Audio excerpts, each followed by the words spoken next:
Portanto, meus irmãos, tendo ousadia para entrar no santuário pelo sangue de Jesus, pelo novo e vivo caminho que ele nos abriu por meio do véu, isto é, pela sua carne, e tendo um grande sacerdote sobre a casa de Deus, aproximemo-nos com um coração sincero, em plena certeza de fé, tendo o coração purificado da má consciência e o corpo lavado com água pura.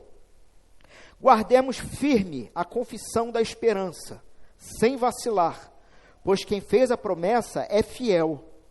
Cuidemos também de nos animar uns aos outros no amor e na prática de boas obras. Não deixemos de nos congregar, como é costume de alguns. Pelo contrário, façamos admoestações, ainda mais agora que vocês veem que o dia se aproxima. Palavra do Senhor para esta manhã. Podem se assentar. Meus irmãos, nós precisamos hoje ter uma conversa honesta e, mais uma vez, não será um sermão fácil, né? Dificilmente temos sermões fáceis, mas uma conversa honesta sobre um fenômeno que tem crescido silenciosamente entre a Igreja do Senhor e, por que não dizer, entre nós, igreja local. Nós vivemos uma época em que esse fenômeno, na verdade, é um desdobramento dessa época, em que o compromisso com a igreja local, esse compromisso tem se tornado para muitos algo opcional e fluido, né? Então, muitos têm tratado a comunhão como se fosse um serviço de streaming, sabe? Uma Netflix gospel. Consumimos quando nos convém, quando o tema agrada, né? E aí, esse ano nós colocamos os temas, né? Online. Então, bom, aquele tema ali eu quero ouvir. Quando o tema agrada, ou quando estamos sentindo, ou se sentindo bem, a ponto de estar em comunhão. Então, por exemplo, se chove, não vamos. Antigamente falava-se assim, né? Isso é feito de açúcar, né? Mas se chove, já não vamos. Se o feriado chega, e tipo é um feriadão, né? Ghosting. Irmão, desaparece. Quando ainda pelo menos fala, olha, tal, ou avisa um irmão, né? Porque ainda tem isso, a pessoa some 2, 3 semanas, a gente já pensa logo, meu Deus, morreu. Porque alguém sabe do fulano? Ninguém sabe. Porque o fulano, como não está conectado com a igreja, ele só some. E a gente fica naquela, será que está vivo? Feriado, desaparece, some. Se algo nos ofende, nós simplesmente trocamos de igreja, como quem troca de canal, né? Criamos então desculpas sofisticadas, muito sofisticadas, e muitos até com um discurso piedoso, para um certo isolamento. Dizemos que, e talvez você já tenha dito, ou já tenha ouvido alguém dizer, não, olha, eu estou vivendo a fé do meu jeito, e este é o meu jeito. Mas a verdade crua é que nós estamos normalizando a ausência. Normal. E vem ficando cada vez mais normal. E, meus irmãos, a Bíblia não trata isso como uma questão de preferência pessoal. A Bíblia não trata a comunhão dos irmãos como algo de simplesmente agenda. Mas a Bíblia, a palavra de Deus, vai tratar como uma questão de sobrevivência espiritual. E nós já temos falado, na verdade, desde que a plantação começou, mas talvez mais efetivamente a coisa de 3 anos atrás, para 4 talvez, que se você não participa da vida da igreja, você está numa rota de adoecimento. E em um determinado momento você pode até morrer. Né? Morrer em que sentido? No sentido da comunhão mesmo. E morrer. Você simplesmente começa a ter desejo não só de não estar presente, mas em algum momento, por não estar presente, não se perceber mais, não perceber que você só está consumindo, uma hora você não quero nem mais estar ali. Por quê? Porque o pastor no púlpito é muito duro. E é óbvio, se você só está procurando um consumo que lhe traga algum benefício, você morreu. Sabe por que morreu? Porque por não estar convivendo com outros irmãos que ouviram a mesma palavra que você, mas que a vida foi mudada. Você pensa assim, isso não faz sentido. Você não está vivendo com eles, você não está convivendo com eles. Não é? Mas, meus irmãos, nós não somos os primeiros a enfrentar esse tipo de problema. A carta aos Hebreus, ela foi escrita, bom, não foi por Paulo, tá? Se alguém pensa assim, Paulo, inclusive você vai encontrar comentaristas muito antigos, dentro da patrística e tudo mais, que vão fazer referência como o apóstolo Paulo, quando escreveu aos Hebreus. Não foi Paulo. Na verdade, não sabemos quem foi. O ponto foi escrita para uma comunidade de pessoas veteranas na fé.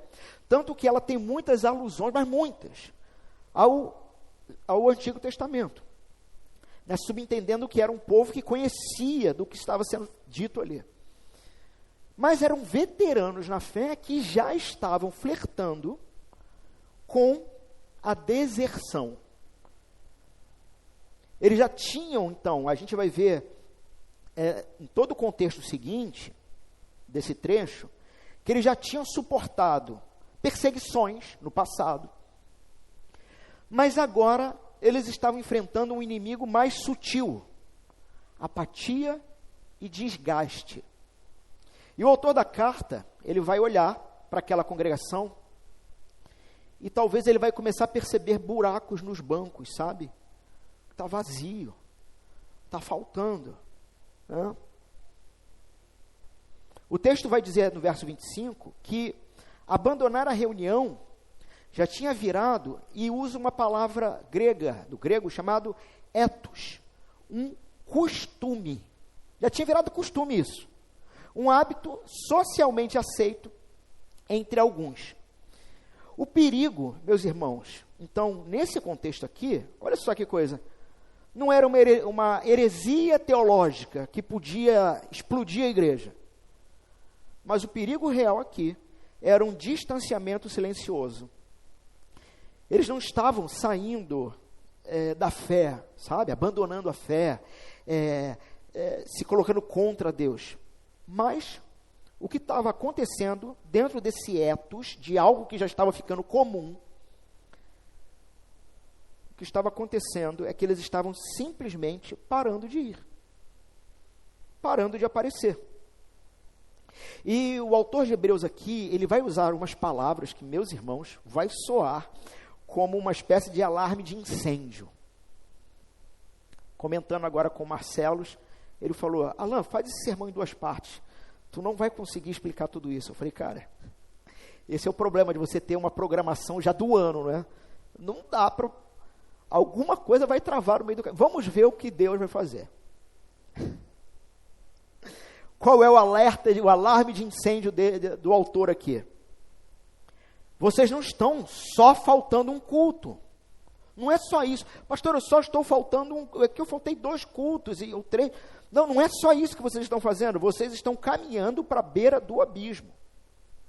E o próprio autor vai usar no final do verso 25, nós não vamos tratar este tema, né, mas eu vou citá-lo, que ele vai tratar como reforço sobre a importância de estar na comunhão, o próprio fato do dia do juízo que está chegando.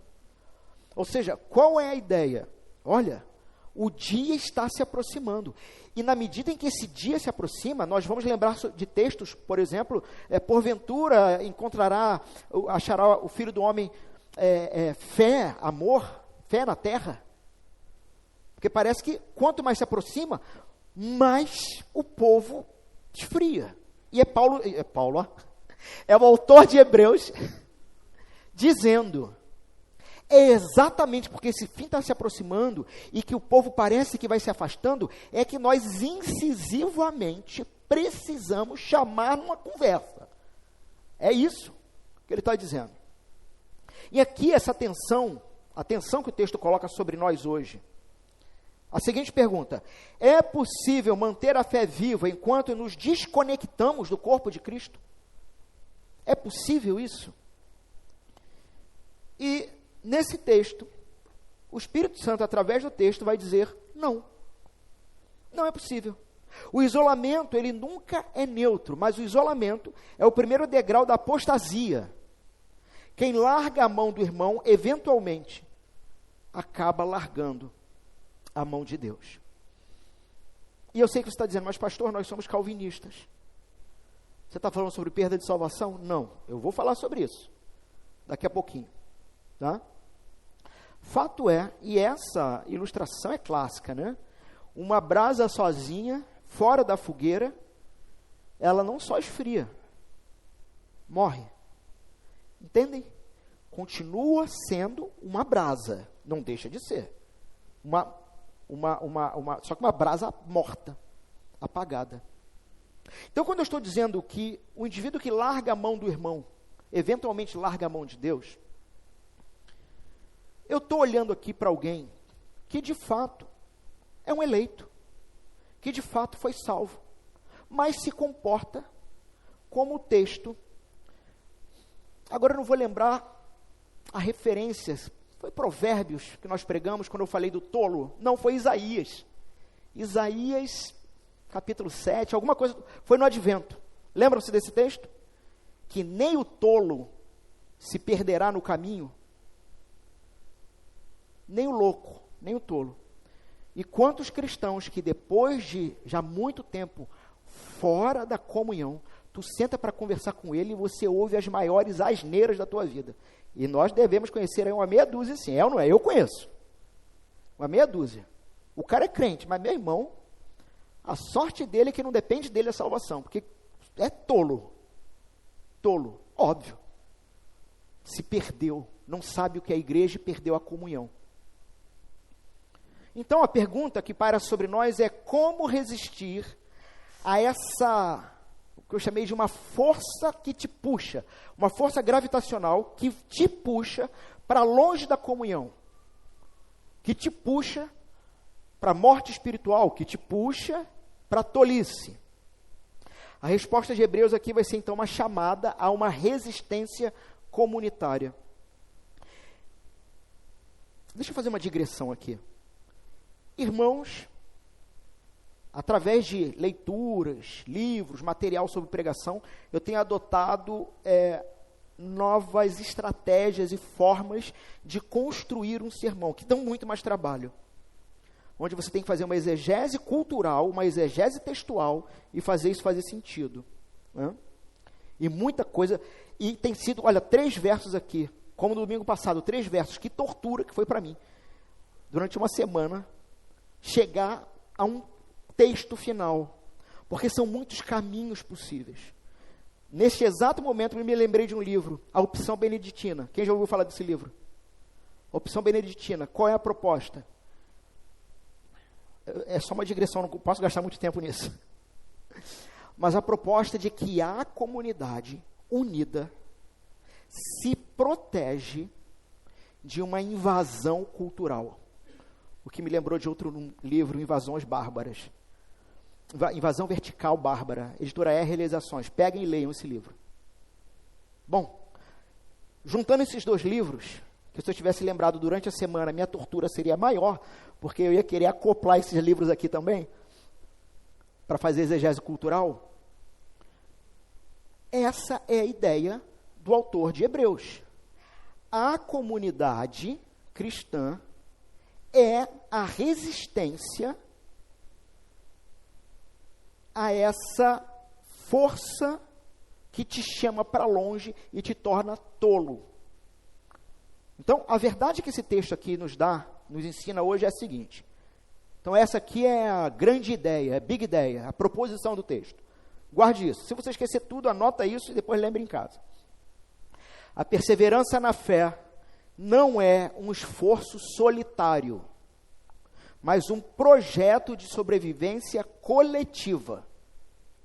Para não naufragarmos na correnteza do abandono, precisamos ancorar nossa esperança na fidelidade de Deus. Para não nos perdermos, nós vamos ver que não está, num primeiro momento, na nossa mão, mas em ancorarmos, em descansarmos na fidelidade de Deus e, por conta disso, lutar contra a apatia. E como lutar contra a apatia espiritual?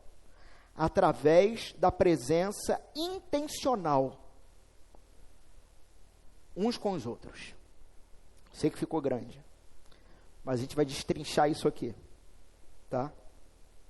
Por onde, então, começamos essa resistência contra o abandono?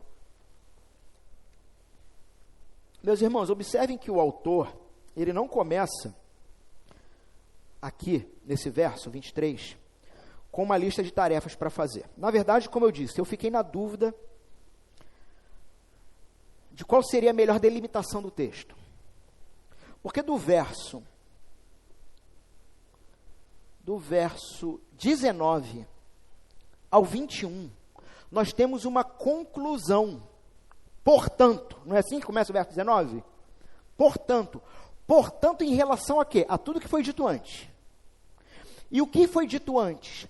A superioridade de Cristo em relação aos sacrifícios do Antigo Testamento, a superioridade de Cristo em relação aos próprios profetas, sacerdotes, melhor dizendo, do Antigo Testamento, onde Jesus não é da linhagem de Levi, mas da linhagem de Melquisedeque. É um sacerdote maior e melhor, e eterno. Então, você tem uma série de argumentações do autor de Hebreus para mostrar a superioridade de Jesus em tudo. Então ele vai dizer assim: portanto, por causa disso, vocês podem entrar no templo, vocês podem ter acesso a Deus através do véu, ou seja, a carne do próprio Cristo. Ele faz essa metáfora comparativa, tá? E aí no verso 22, o verso 22 é uma chamada para o culto. Por isso a minha dúvida, por onde eu começo? Decidi começar pelo 23, mas eu não posso deixar de falar isso. O verso 22 é uma chamada para o culto.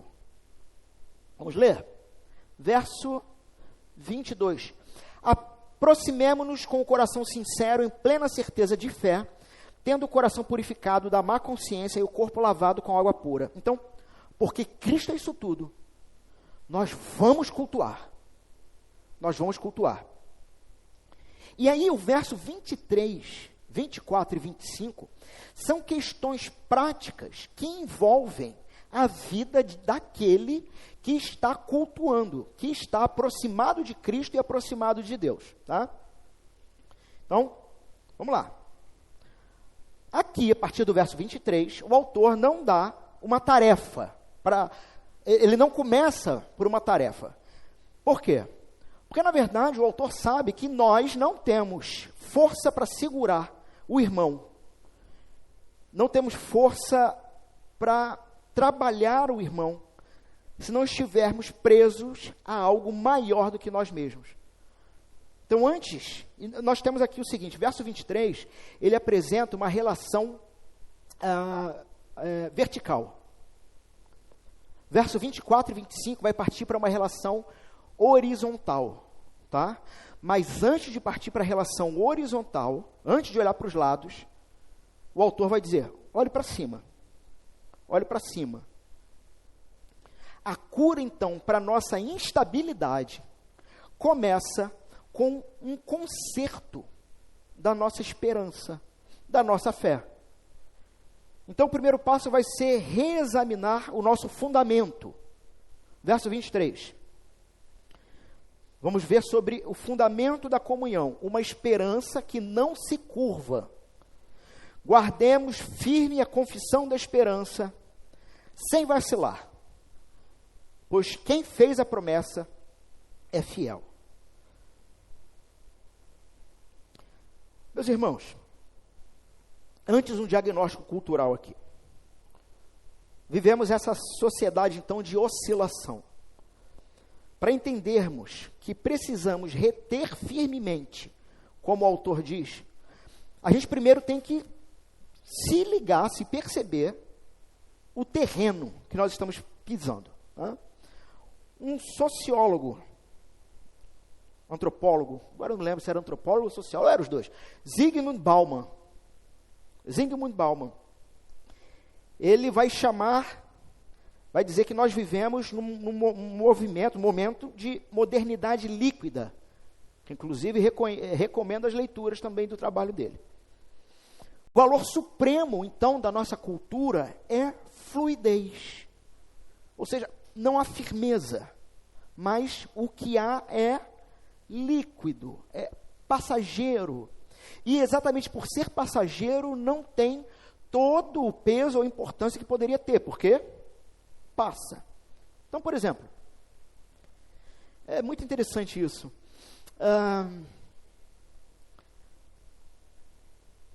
Para os mais novos, talvez.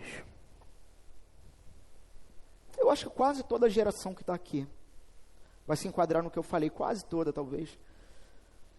Desde quando você começou a trabalhar, sua primeira carteira assinada, ou seu primeiro projeto pessoal de empreendimento, quantas vezes, até o dia de hoje, você mudou de emprego? Ou você mudou de projeto pessoal? 1, 2, 3, 4. Quando nós olhamos para os nossos avós, eles tinham orgulho de dizer: trabalhei 50 anos, 40 anos na mesma empresa. 30 anos na mesma empresa. Está aqui minha carteira, um só. Só que isso mudou. Isso mudou. Então, mudar de emprego, mudar de cônjuge, mudar de ideologia, e, infelizmente, até mesmo mudar de fé. É algo que acontece sempre que há um sentimento. Eu sinto que isso não é mais para mim. Eu simplesmente abro mão. E é nesse cenário de instabilidade que é como se fosse uma prisão para nós, não é? Vivemos em que tudo é instável. Nós vamos ser treinados a confiar, sabe no quê? No que você sente, nas suas emoções. Então eu sou treinado a tomar decisões a partir do feeling do momento. Qual o problema disso dentro da igreja? Uma fé oscilante. O autor vai usar um termo aqui para combater isso. É o termo akline, que significa se curvar. Está no verso 23. Guardemos firme a confissão da esperança. Na NAA está traduzido sem vacilar. É esse verbo, é essa palavra aqui. O que essa palavra significa? Significa não se curvar, não ser flexível. Mas olha só, a nossa tendência natural hoje, na verdade, é ter uma espécie de coluna vertebral de borracha, que se dobra conforme o que eu sinto, ou conforme o que está acontecendo. Nós nos curvamos. E nesse processo, curvamos nossa teologia, muitas vezes para não ofender a cultura. E, meus irmãos, é triste isso, mas pastores de renome fazendo isso, dobrando a teologia para não ofender a cultura. Pastores que, de fato, não se posicionam, por exemplo, contra o comunismo, contra o marxismo, que são anticristãos, porque não podem ofender a cultura. Pastores que não se posicionam com um discurso do amor quanto a questões de feminismo, de machismo e outros. Curvamos nosso compromisso com a igreja, conforme conveniência. O resultado vai ser uma geração de cristãos em crise, tentando se equilibrar todo dia. E, gente, fala aqui para mim, você não cansa disso? Todo dia você tem que tomar decisão em cima do que tu está sentindo, porque é fluido, e porque a nossa cultura é fluida, e porque nós somos treinados a isso, a não ter uma coisa firme que nos comprometa. Mas assim, tá, o que eu vou fazer hoje depende de como que eu estou. Quase que eu estou voltando para 20 amigos cansados, sobrecarregados, né? Como curar essa instabilidade? O texto vai nos dar uma ordem de guerra. Retenhamos firme. Meus irmãos, a ideia aqui, verso 23, guardemos firme, retenhamos firme. Essa palavra, meus irmãos, ela não se trata apenas de, não é só um segurar passivamente, mas é um verbo de quem se agarra a uma rocha no meio do furacão. Um agarrar de vida ou morte. Se agarre. Se agarre. Ao quê? Ao que devemos nos agarrar por uma questão de vida ou morte? A confissão da nossa esperança. Então, é um se agarrar a algo que não é subjetivo, que não é fluido. Não é um sentimento de, vou me agarrar a uma confissão positiva. Lembra-se do Chapolin? Vai dar certo, vai dar certo, vai dar certo. Eu vou conseguir. E no meio do caminho eu não vou conseguir. Eu não vou conseguir. Ou seja, não é se agarrar a um cinto que vai dar certo, mas se trata de uma declaração objetiva sobre quem Jesus é e o que Ele vai fazer no futuro. Se agarre a isso, sem vacilar, ou seja, como uma coluna, sem se dobrar às pressões da sociedade, às pressões da cultura, mas ao mesmo tempo, meus irmãos, sem se dobrar às pressões da religiosidade morta, que vai te exigir coisas que Jesus nunca te exigiu, que vai te obrigar a coisas que Jesus nunca te obrigou. Fique firme a quem Cristo é. É essa confissão da esperança.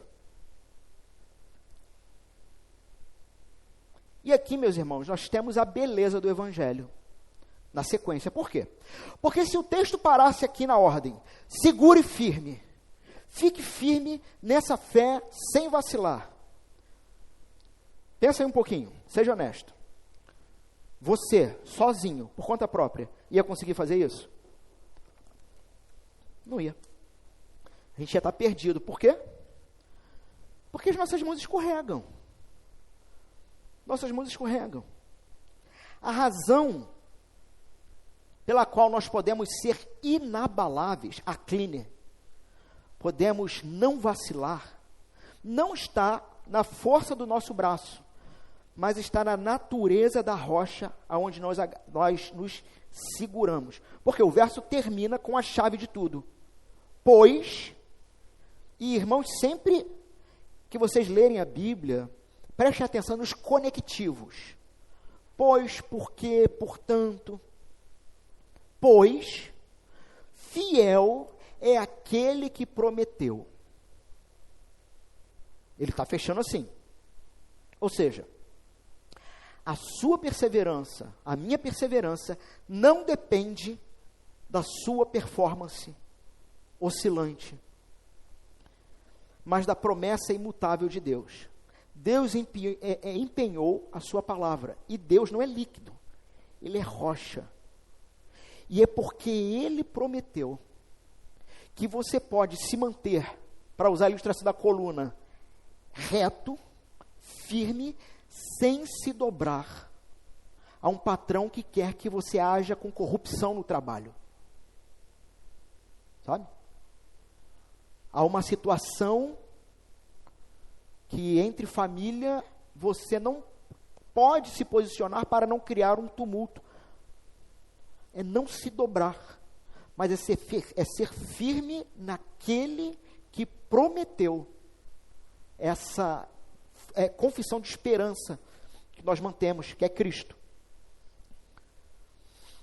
Nós então, qual é a ideia? Nós vamos à igreja e confessamos juntos.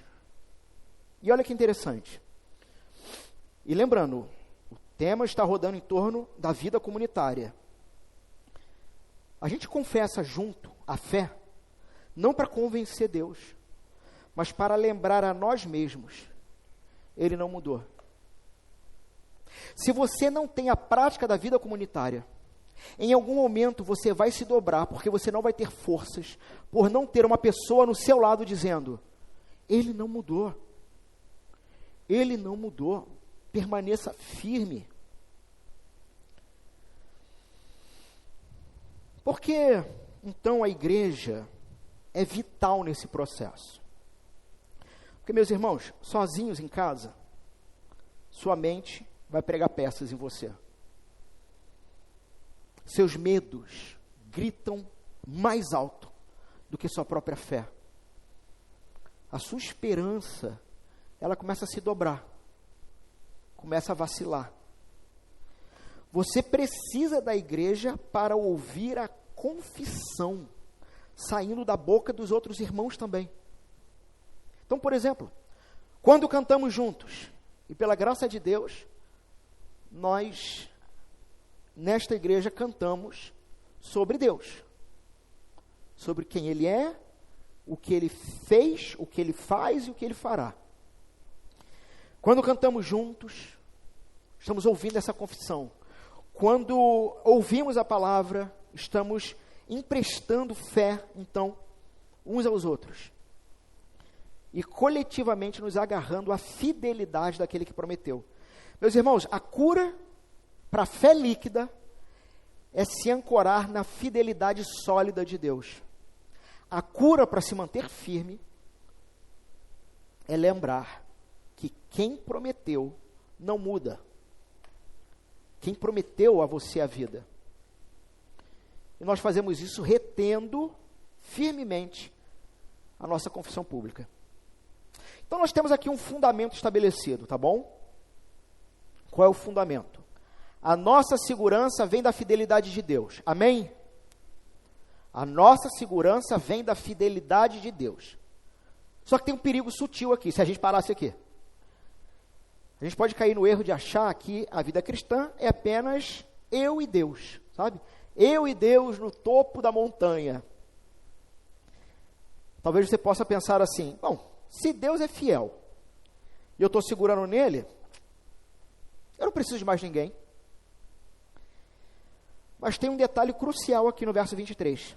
O autor diz para retermos a confissão da nossa esperança. Então não é minha, nós temos uma gramática de perseverança plural aqui. O autor sabe que isolados, a nossa esperança vai enfraquecer. Ele sabe que Deus desenhou a igreja de uma forma que, olha só, a minha firmeza vai depender de um certo estímulo. E a sua firmeza vai depender da minha provocação. Como assim? Nós vamos ver. E para mim, esse foi o plot twist do texto do verso seguinte. Ou dos dois versos seguintes. Meus irmãos, para que a esperança não morra, para que você não se dobre, sabe o que você precisa? E eu vou ver aqui na sequência. Perturbado. É necessário um determinado atrito. E aonde você vai ter isso? Comunidade. Então, nós saímos do fundamento teológico, verso 23, agora, para uma dinâmica de relacionamento. Verso 24, tá? Qual é a dinâmica da comunhão da igreja?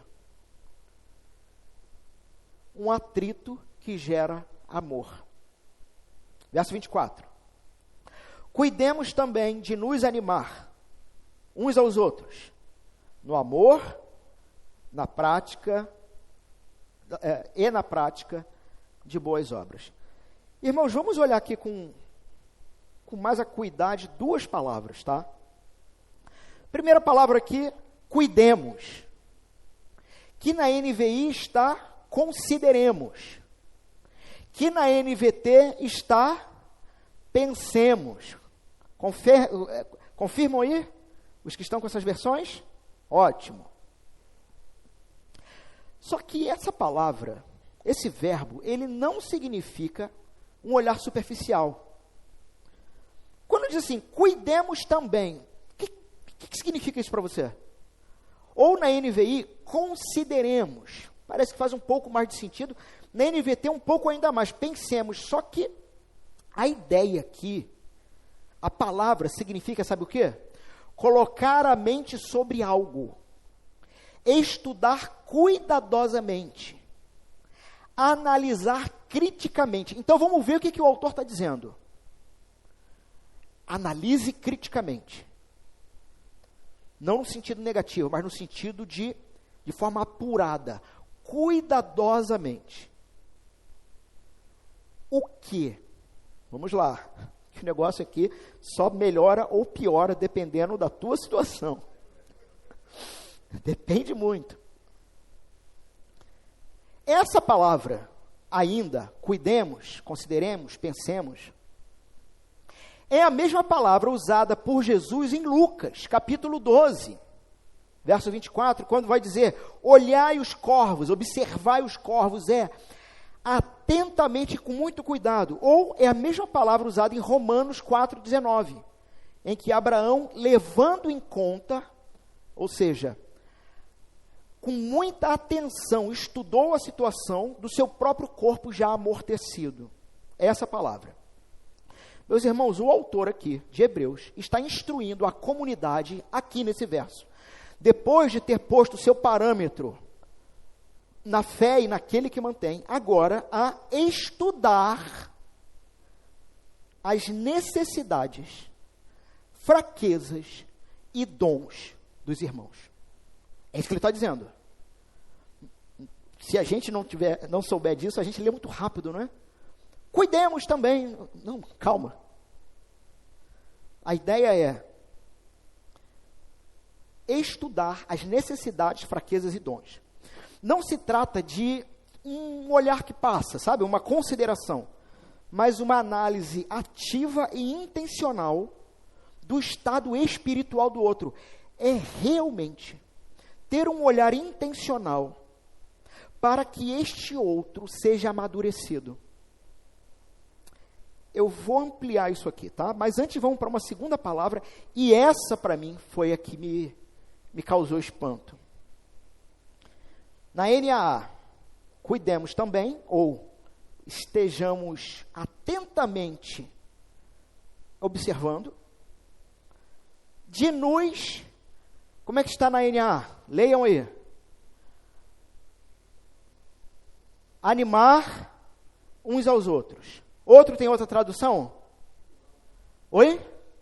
Estimular. Animar, estimular. Outra tradução?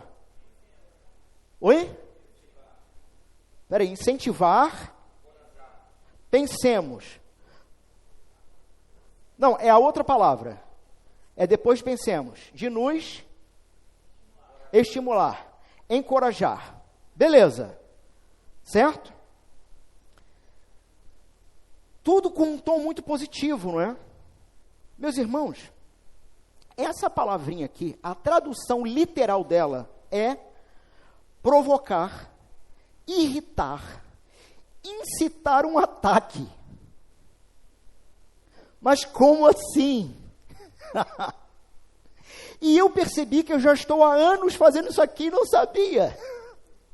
Irritando os outros. Mas vamos ver o contexto do que ele está falando aqui, tá? Olha só.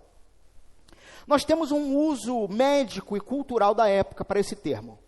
Na medicina grega antiga, esse termo, a palavra grega é paroxismos, que descrevia um momento agudo e crítico de uma doença. Por exemplo, um pico de febre, algo agudo, algo de um incômodo e irritabilidade. Então, meus irmãos, no uso comum dessa palavra, quase sempre ela tinha um sentido negativo. Irritação, exasperação, contenda severa. Por exemplo, em Atos capítulo 15, verso 39, essa palavra, ela é usada para descrever o desentendimento agudo entre Paulo e Barnabé. É essa palavra.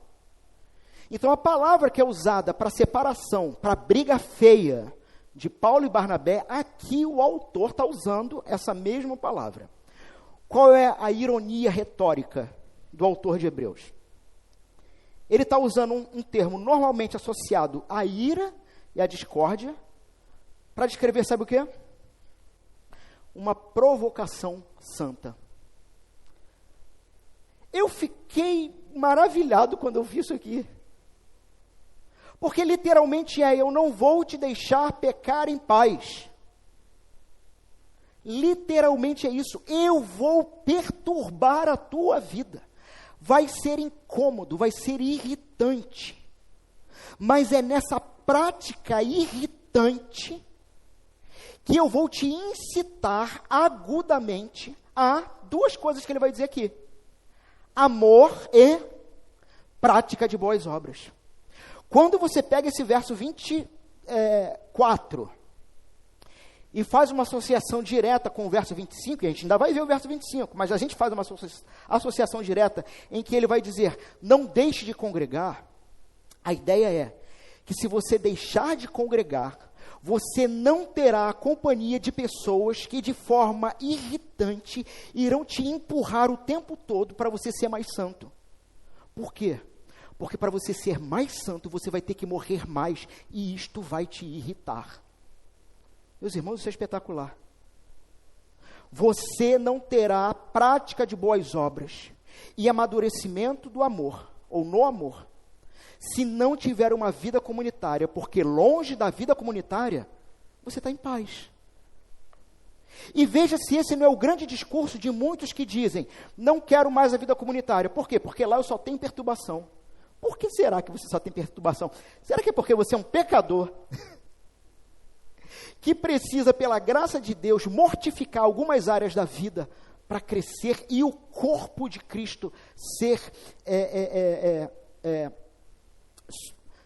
me faltou um termo aqui.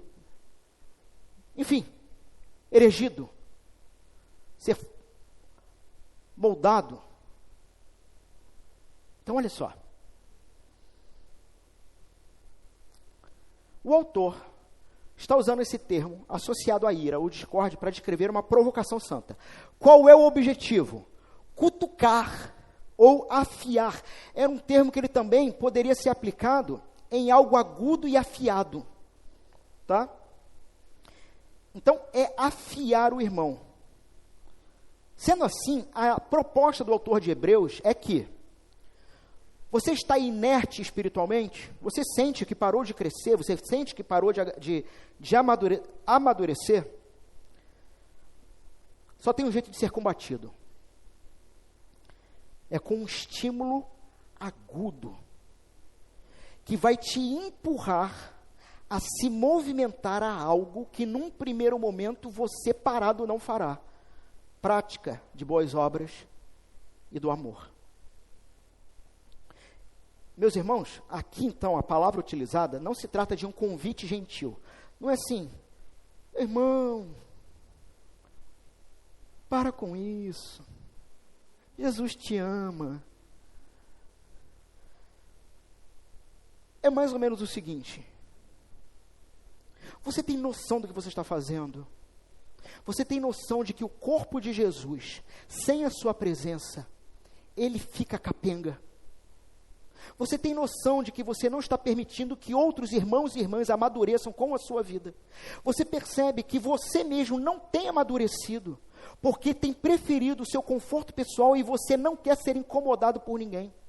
Você percebe, inclusive, que nessa própria prática, você se coloca como acima e superior do seu irmão. Você tem que se arrepender deste pecado.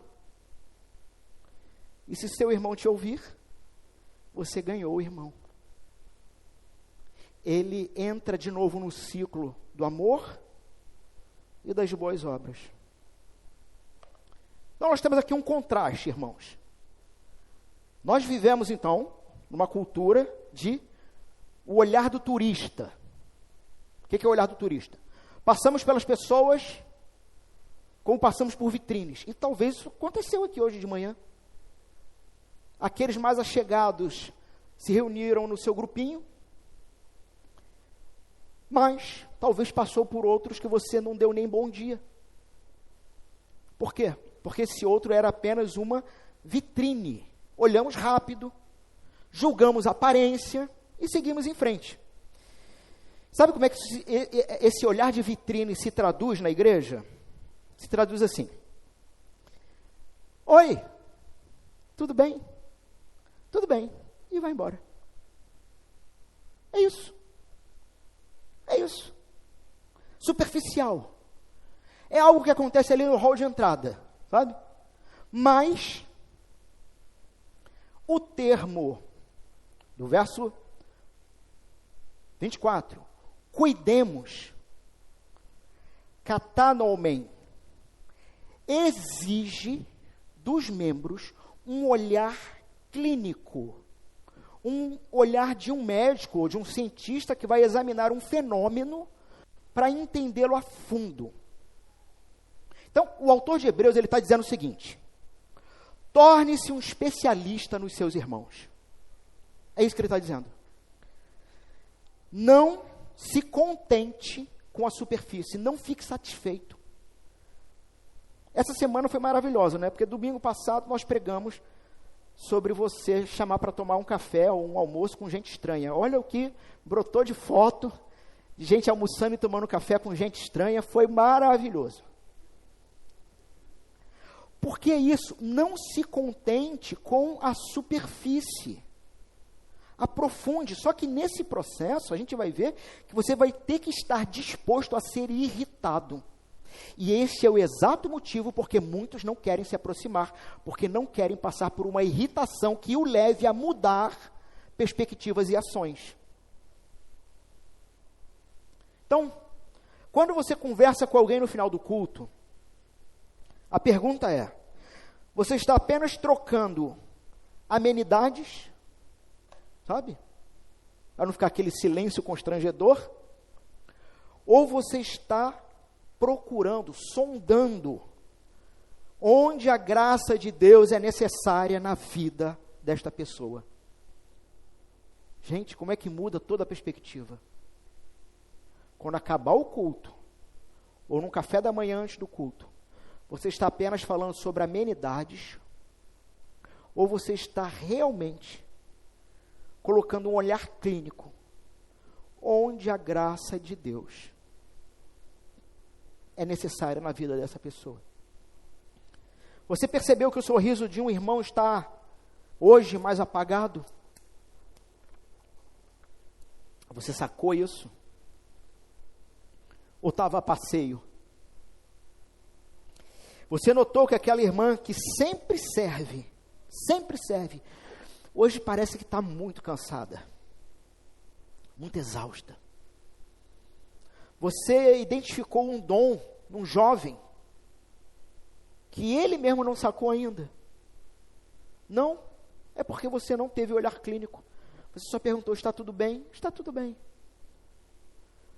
Me lembro em uma de nossas reuniões da mesa administrativa, assim que eu cheguei, um irmão perguntou: e aí, pastor, está tudo bem? Eu olhei para ele e falei assim: olha, tudo é muito amplo. É muito amplo, mas as coisas estão bem. Então, nós temos aqui uma intencionalidade mental, colocar a mente sobre a pessoa. O verbo implica esforço intelectual, considerar dá trabalho. E a gente não quer considerar porque a gente não quer mais trabalho. E a gente não quer mais trabalho porque muitos de nós estamos cansados. E muitos de nós estamos cansados porque não estamos andando no jugo que é leve e suave de Jesus, mas andando no nosso próprio jugo e tentando manter a nossa própria imagem e identidade. Isso cansa.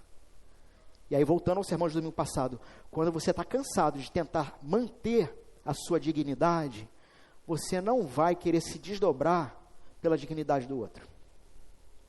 Quando você abandonar a sua dignidade para descansar na dignidade só de Jesus, gente, o negócio anda.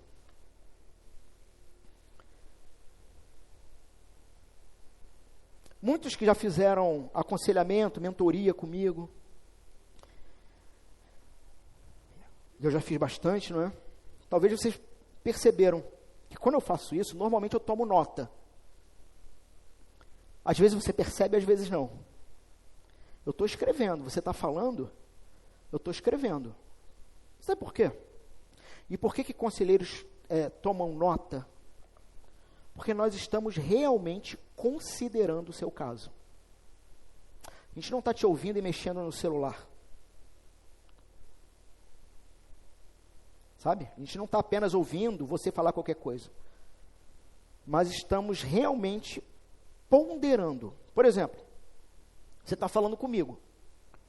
Como eu poderia ajudar essa pessoa a se tornar menos ansiosa? E eu percebo esses gatilhos. Como eu posso ajudar essa pessoa a torná-la menos ansiosa? Como eu posso ajudar essa pessoa a lidar com a decepção? É esse considerar. Onde, inclusive, você e a sua história são de menos. É a história do outro que é importante. Como eu posso ajudar essa pessoa a perdoar? E eu estou tomando nota, e a pessoa está falando. Tá, eu já saquei qual é o problema. O problema está aqui. Mas como que eu posso fazer isso? Como que eu posso ajudar essa pessoa a se tornar mais feliz, mais sábia, mais alegre? Então, há uma intencionalidade em ajudar o outro a crescer. É isso que o autor está falando no verso 24. Pergunto, durante a semana, você gasta tempo mental pensando em como encorajar alguém especificamente? Como posso ajudar tal irmão, irmã, a superar aquele medo? Que palavra aquela pessoa precisa ouvir para não desistir? Meus irmãos, isto é katanoumen. Cuidemos, consideremos, coloquemos o olhar clínico. É na sua mente você levar aquela pessoa em oração. Sabe? Traçar estratégias santas para o crescimento. Pastoreio mútuo tem relação com isso. Então nós não estudamos por curiosidade, sabe? Fofoca, não é para saber da vida do outro. Mas estudamos para a cura. E nós vamos ver então que a cura tem relação com esse paroxismo, um estímulo agudo. Nós consideramos o irmão para aplicar o remédio certo. Por exemplo, se o irmão está fraco, ele precisa de conforto. Se ele está preguiçoso, ele precisa de exortação. Se ele está soberbo, ele precisa de confronto amoroso. Se ele está sozinho, ele precisa de companhia.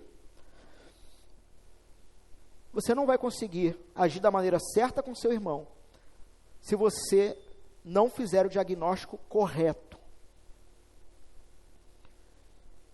Uma igreja, então, que pratica katanoumen, esse olhar, se torna o lugar mais seguro e desafiador da terra. É seguro porque eu me sinto verdadeiramente visto e conhecido, sabe? Uma igreja onde as pessoas não se sentem invisíveis aqui dentro. É desafiador porque não posso me esconder. E isso é um desafio para muita gente. Às vezes, muitos chegam no nosso meio e têm grande dificuldade, porque no nosso meio nós estamos estimulando o tempo todo a tirarmos as personas, as máscaras, e revelar de fato: sou um pobre, miserável pecador, necessitado da graça, que foi alcançado por Jesus e que foi colocado no meio do corpo dele, para edificar e ser edificado. Mas isso só é possível quando você aceitar a sua mazela. Só que numa mega igreja, isso é fácil. Você fica abaixo do radar. Tu não precisa prestar conta para ninguém. Mas talvez numa igreja como essa, seja mais desafiador. Por quê? Porque você vai perceber que seus irmãos te amam demais para te deixar estagnado. você vai ser perturbado. Uma tarefa. Vamos ver se isso vai acontecer nos stories da semana. Escolha uma pessoa. Escolha uma família da igreja essa semana. E decida intencionalmente considerá-los. Ore por eles, observe-os, aproxime-se. Tente descobrir uma necessidade real, um dom que está ali. E atue sobre isso. Troque, então, a indiferença educada por um interesse santo. E depois, então, de estudar o irmão, como diz o autor de Hebreus, ele nos diz o objetivo, para quê? E ele usa essa palavra chocante aí, de irritação. A ideia, então, é que, se estamos sendo informados de que, se você não tiver algumas pessoas ao seu redor, a quem você permita, às vezes, confrontá-lo agudamente, você não vai crescer. Você acha que é só o pastor que pode te confrontar? Tu está perdido. Tu está perdido. Pastor, então está dando licença para um irmão exortar o outro? Não é a Bíblia que dá essa licença, não sou eu. A questão é o como vai fazer isso. Com amor, com graça, com misericórdia. Seu objetivo não é espizinhar ou diminuir o irmão, mas elevá-lo à graça de Deus, se tornando alguém até melhor do que você mesmo. Você não vai se tornar uma pessoa de amor e de boas obras, se você não der a permissão para que os seus irmãos nesta igreja te irritem profundamente, para que você ame mais e para que tenha prática de boas obras. Não vai, tu vai ficar estagnado. E qual o problema dessa igreja? A gente não vai te deixar pecar em paz. O problema dessa igreja é que a gente te ama tanto, que nós vamos azucrinar a sua vida. Você vai nos ameaçar. Você vai mentalmente xingar. Porque se falar, aí o peso é dobrado em cima de você. Porque isto é a comunidade cristã e essa é a proposta. Essa sempre foi a proposta. Se você é o tipo de pessoa sensível demais, lembrou até uma música, né? Sensível demais, para deixar alguém entrar e pedir contas sobre as coisas mais pessoais da sua vida, é óbvio, meus irmãos, você não é abrir sua vida para tudo e todos. Também não é disso que estamos falando. Mas nós sabemos quem são os irmãos maduros, as irmãs maduras. Nós sabemos com quem podemos conversar. Ah, você não sabe? É porque não está vivendo a vida na igreja. E por isso você tem esse medo. Não. Eu vou expor a minha vida. Meu irmão, tu não sabe nem o que tu está falando. Você não vive com esse povo. Como que você quer reclamar de um povo do qual você não convive? Você só vê durante 2 horas no dia de domingo e vai embora. E olhe lá, porque nem todo domingo às vezes é.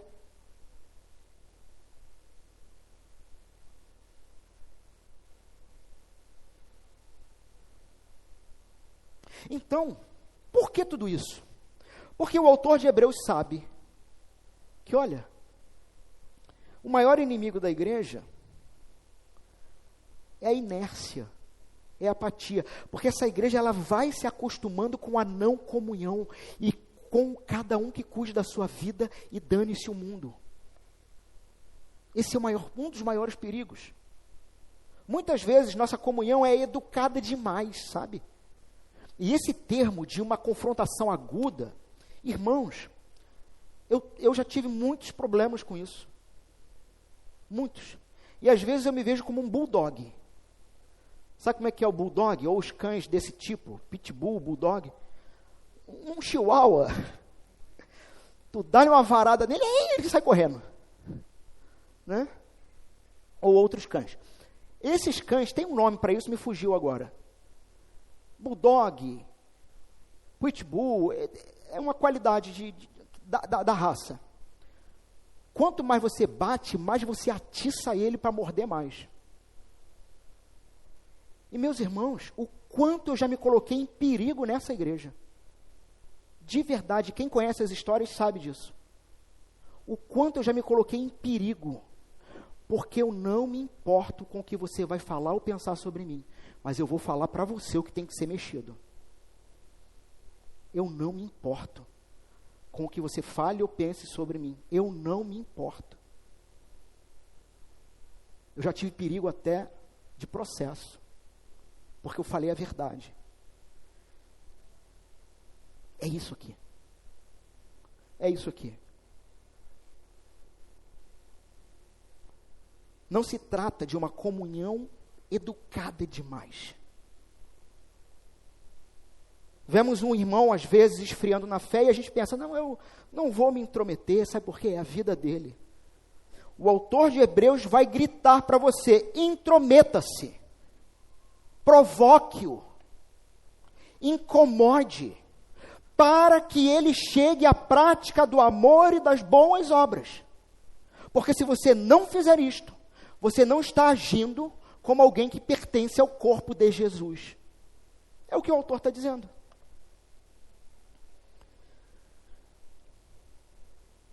Então você estudou seu irmão, viu que ele está, por exemplo, paralisado de medo. Essa incitação aguda vai ser lembrá-lo agudamente das promessas de Deus. Incisivo. Você viu que ele está se acomodando no pecado?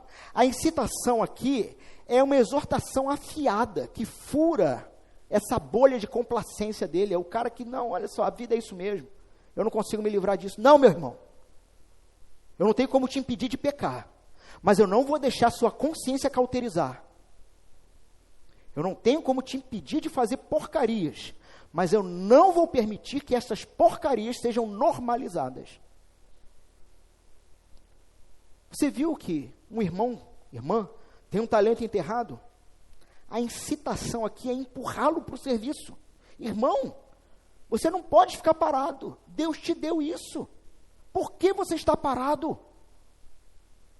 O que aconteceu na sua vida? Você não pode definir a sua vida por experiências ruins de outras comunidades. O corpo de Cristo precisa do seu talento para edificação, porque é isso que a palavra diz. Membros de um corpo que se edifica, que se constrói. Sabe o que significa? Esse termo aqui, que o autor está usando, ele significa dizer exatamente isso.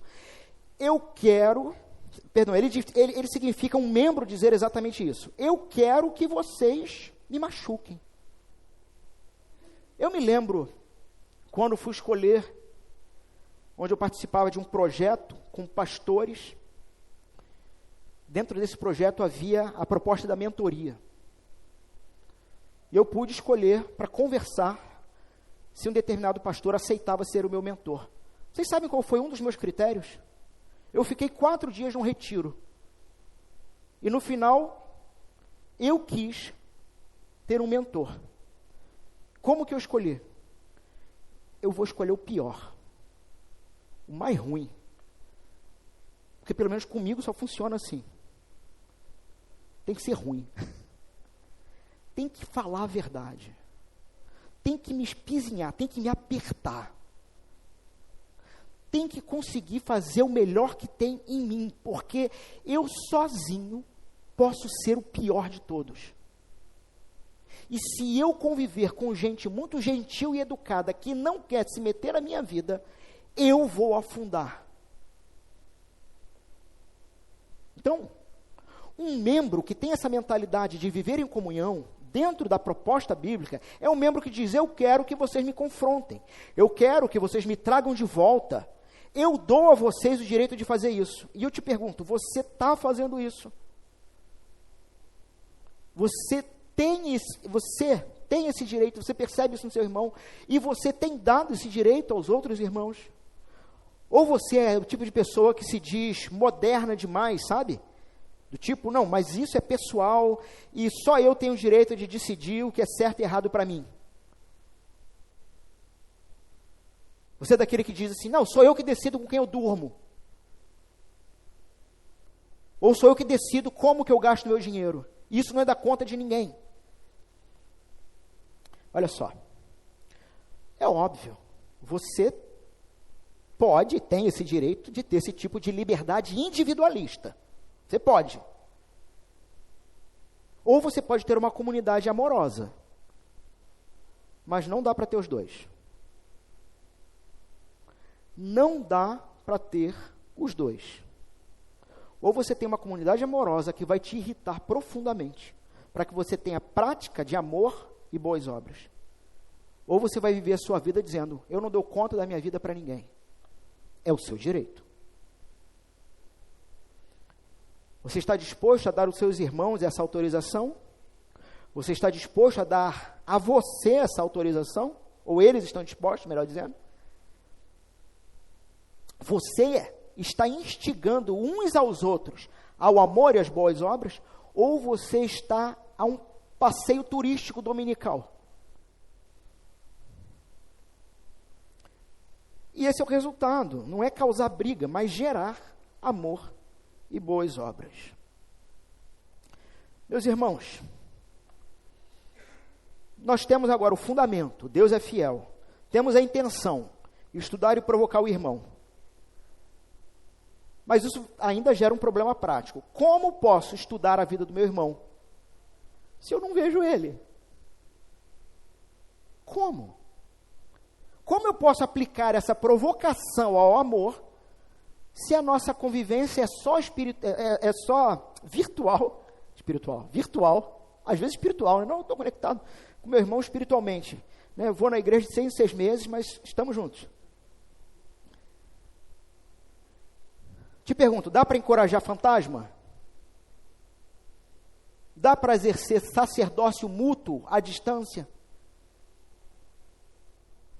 Toda essa teologia profunda de Hebreus, de cuidado, vai depender de um palco físico para acontecer. E é por isso, então, que o autor aqui, com um senso de urgência, ele vai pegar toda essa teoria e vai levar para um chão concreto. É onde a gente pisa. Vamos para o chão da fábrica agora. Verso 25. Onde ele nos diz que o amor exige presença. Não deixemos de nos congregar, como é costume de alguns. Pelo contrário, façamos admoestações, ainda mais agora que vocês veem que o dia se aproxima. Quando o autor diz, não deixemos de nos congregar, ou de nos congregar, meus irmãos, o autor de Hebreus aqui, ele não está falando de você tirar um domingo de folga porque você ficou doente. Não é isso que ele está falando. Não é disso. Ele está usando um verbo muito, muito pesado. Enkatalei pontes. Não deixar de congregar, não deixemos. Essa palavra aqui, sabe o que ela significa? Deixar para trás em situação de perigo. Desamparar, desertar. Desertar. Irmãos, a mesma palavra que Jesus gritou na cruz. Deus meu, por que me desamparaste? Por que me abandonou? Por que virou as costas? Num momento de extremo perigo e morte. É a palavra que Jesus usa. É a mesma palavra utilizada para descrever Demas, que abandonou Paulo porque amou o mundo. Ele desertou. Ele virou as costas. Uma prática que causa na outra pessoa ou numa comunidade inteira um sentimento de nenhuma importância. Nenhuma. O que a Bíblia está dizendo é que quando você decide, por hábito ou conveniência, se afastar da congregação, o que é a congregação? A reunião oficial da aliança. Olha só, você não está só faltando um culto, não. Sabe o que ele está dizendo? Que você está desertando seus irmãos no meio da batalha. Você perdeu a irmandade. Você perdeu a fraternidade. Você os largou no meio de uma guerra. Porque algo seu se tornou habitualmente mais importante.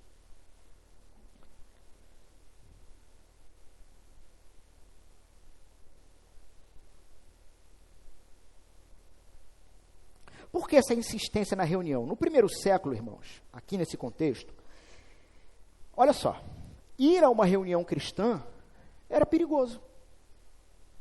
Era um momento, quando você saía da sua casa, com a sua família, para ir à congregação, à eclesia, à igreja, ao culto, era um momento em que você assumia publicamente o seu povo e se identificava publicamente com Cristo. Então, naquele contexto do primeiro século, de perseguição, ficar em casa era seguro. Ir para a reunião era um risco. Meus irmãos, hoje o risco não é espada. Hoje o risco é secularismo. Quando nós nos reunimos publicamente,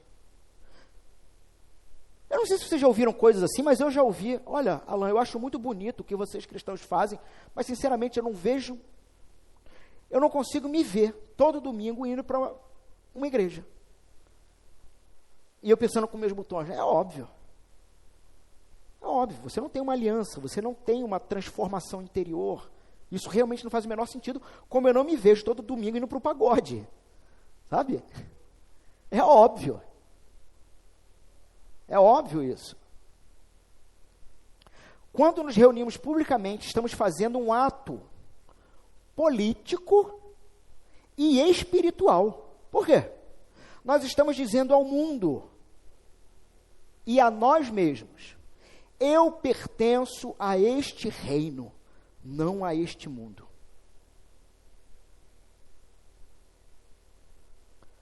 Ter amor pela vida congregacional se trata de um ato de rebelião pública contra Lula, Bolsonaro, Xandão, Trump, Maduro e quem quer que seja.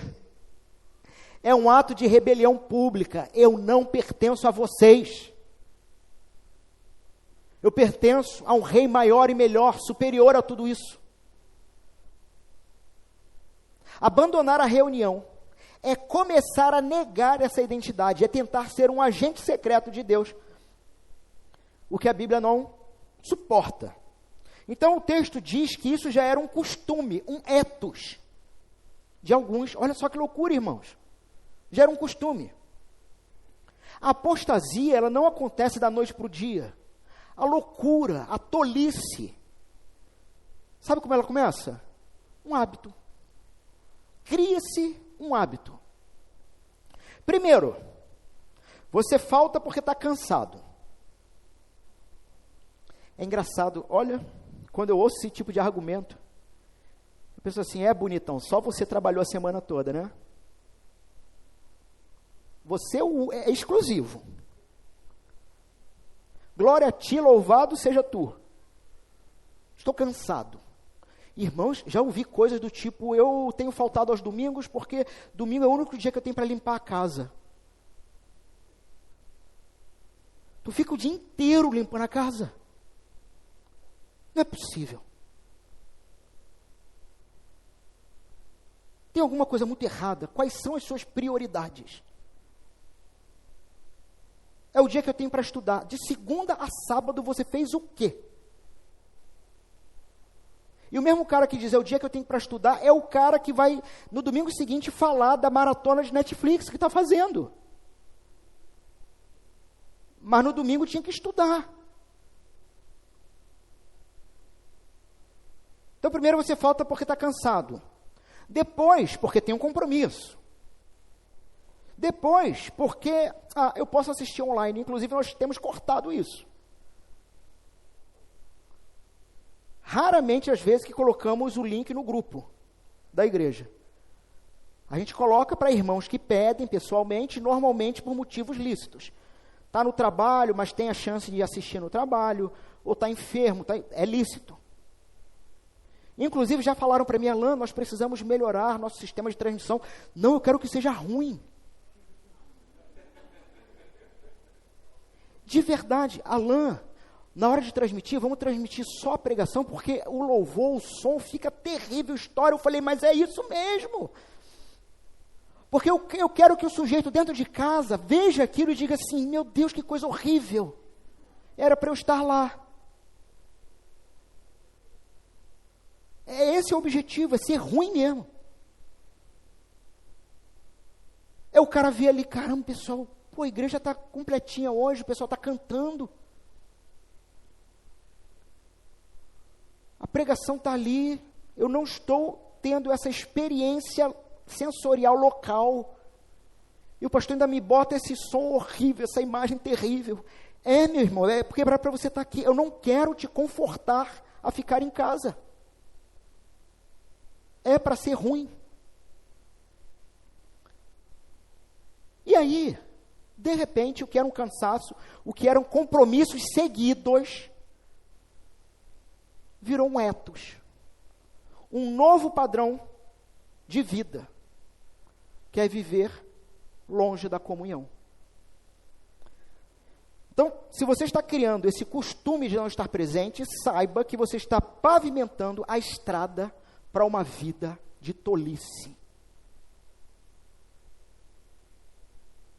Em alguns casos, o texto bíblico vai dizer, o cara foi ao abandono da fé. O hábito molda o coração. Quem se habitua à ausência, se habitua, sabe de quê? Sabe a quê? Descrença. Começa a pensar igual crente maluco. Qual é o antídoto?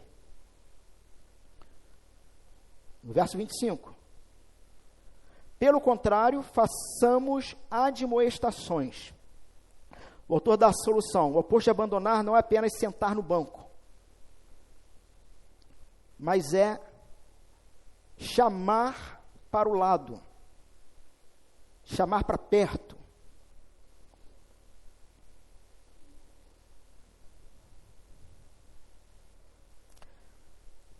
Se você vem à igreja, senta mudo e sai calado, você fisicamente não abandonou, mas espiritualmente você não está cumprindo a palavra bíblica. Deixa eu explicar isso de uma outra maneira.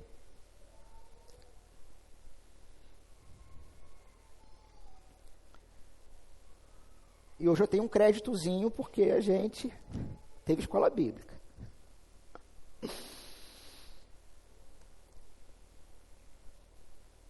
Qual é a diferença de uma congregação de comunhão para um agrupamento?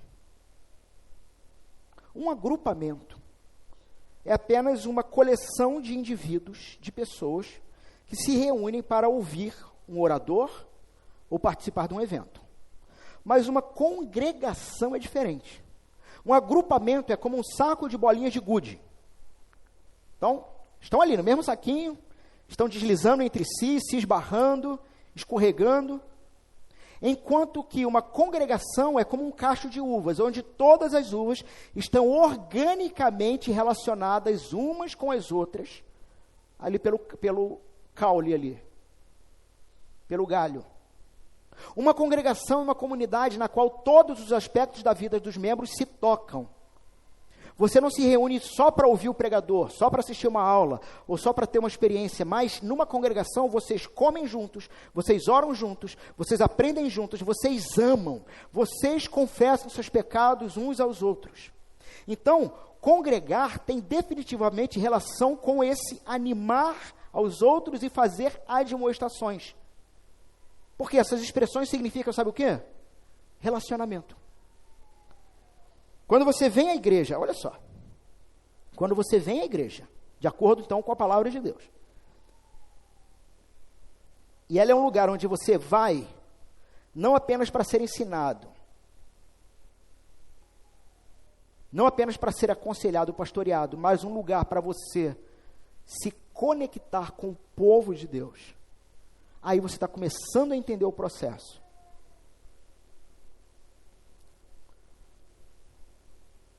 Talvez muitos de vocês já olharam um dia para esse verso 25, que diz, não deixe de congregar. E você fala, beleza, cá estou, cumprindo a ordem bíblica. Mas deixa eu te fazer uma pergunta.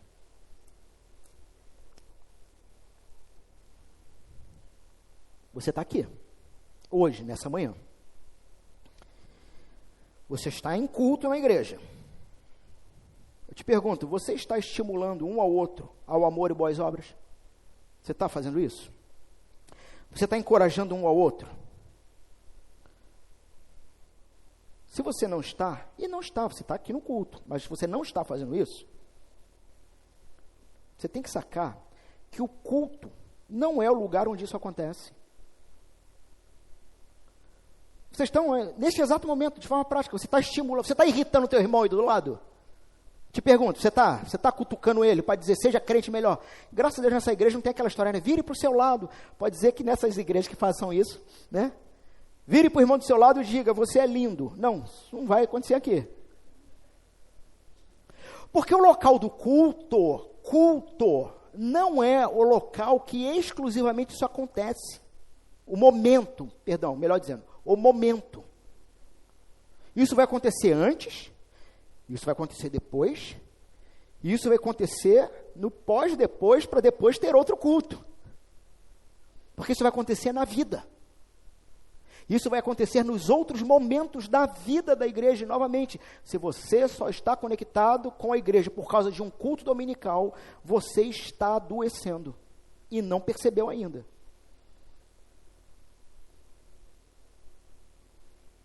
Congregar tem relação com uma amizade espiritual profunda entre irmãos, na qual vocês entram na vida uns dos outros. Abrem suas feridas, seus problemas, suas necessidades. É isso então que o versículo 24 e 25 dizem, que você não pode perder. Olha só, você pode vir à Igreja Presbiteriana Esperança toda semana, e realmente se sentir satisfeito, sabe? Consigo mesmo, dizendo, eu venho à igreja toda semana. Você pode estar fazendo isso toda semana e pode não estar cumprindo Hebreus 10, 25. De jeito nenhum. Você não está obedecendo ao que o texto diz, a menos que esteja em um pequeno grupo, a menos que esteja em um discipulado, ou em um grupo de relacionamento de profunda comunhão com seus irmãos. Você não está obedecendo Hebreus 10, 25, só porque vem aqui num domingo. Não está.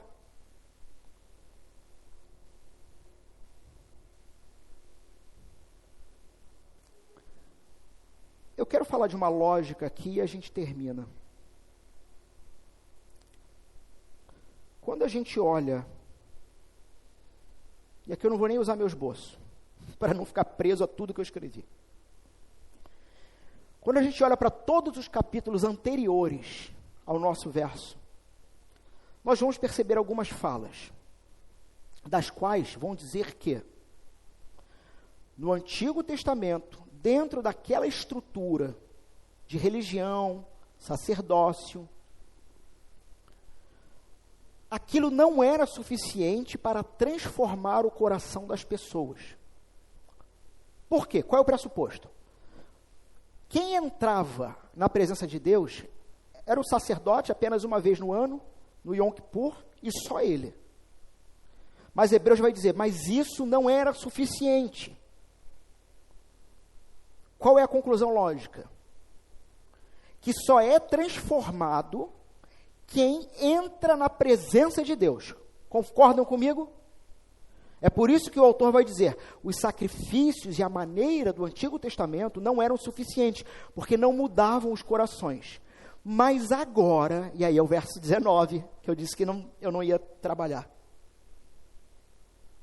Porque Cristo abriu o véu do templo, sendo ele agora o próprio véu na sua carne, onde passamos por ele, nele e por ele. Nós agora juntos podemos chegar até Deus e sermos transformados. Então, em resumo, você só será transformado entrando através de Cristo na presença de Deus, estar em congregação com aquele que congrega em torno de si o seu rebanho.